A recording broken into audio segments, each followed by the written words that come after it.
I went to college. I went and worked out 5 hours a day. And I was working on construction.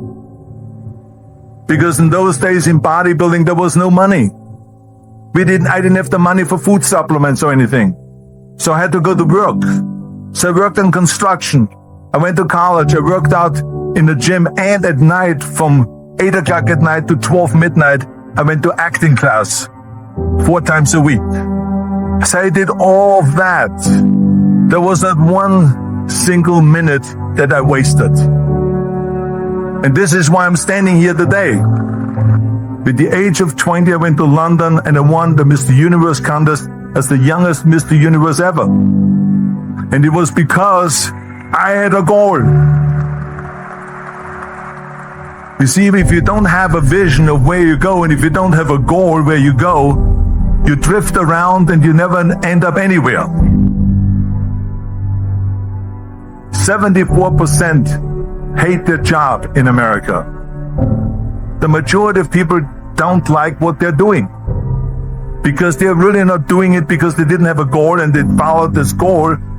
They just aimlessly drift around, and then all of a sudden there's a job opening, so they get that job because you have to work. But then when you work, it's a chore.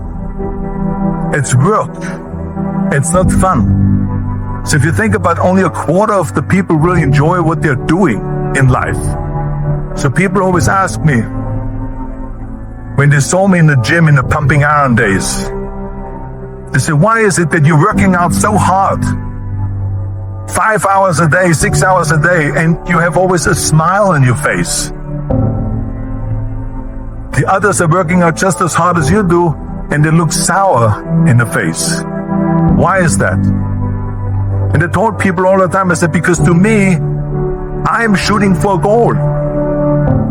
In front of me is the Mr. Universe title.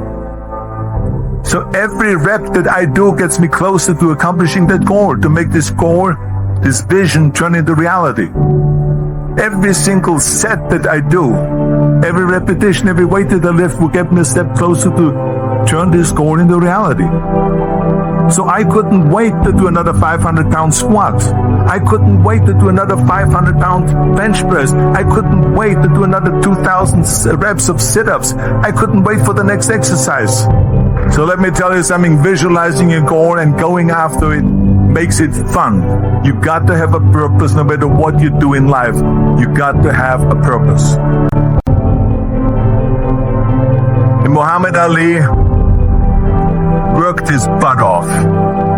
And I saw it firsthand. And I remember that there was a sports writer that was there in the gym when he was working out and he was doing sit-ups. And they asked him, how many sit-ups do you do?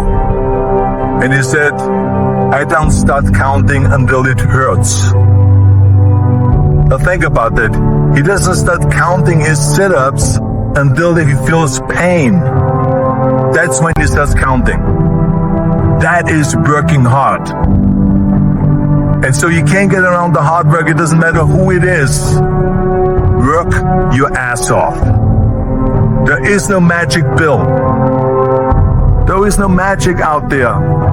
You cannot get around. You have to work and work and work. Make sure of this and make sure of that and all that stuff. So it's work. And it drives me crazy when people say that they don't have enough time to go to the gym for 45 minutes a day and work out. Or to do something for 45 minutes to an hour a day to improve. If it is physically improve or if it is mentally to improve. Imagine you read 1 hour a day about history. How much you will learn after 365 hours in 1 year. Think about if you study about the history of musicians, of composers, how much you would know. Imagine if you would work on a business, on some business that you want to develop every day for an hour. Imagine how further along you will go and get. So it drives me nuts because when people say we don't have the time, we have 24 hours a day. We sleep 6 hours a day, so that gives you still 18 hours. There's someone shaking their head out here in front. They say probably, I don't sleep 6 hours, I sleep 8 hours, right? But just sleep faster. So we have 18 hours a day. The average person works around 8 to 10 hours. So let's assume it's 10 hours, so we have 8 hours left. Then you travel around an hour a day, maybe 2 hours a day. So now you have still 6 hours left. So what do you do with these 6 hours? What do you do with these 6 hours? Then we eat a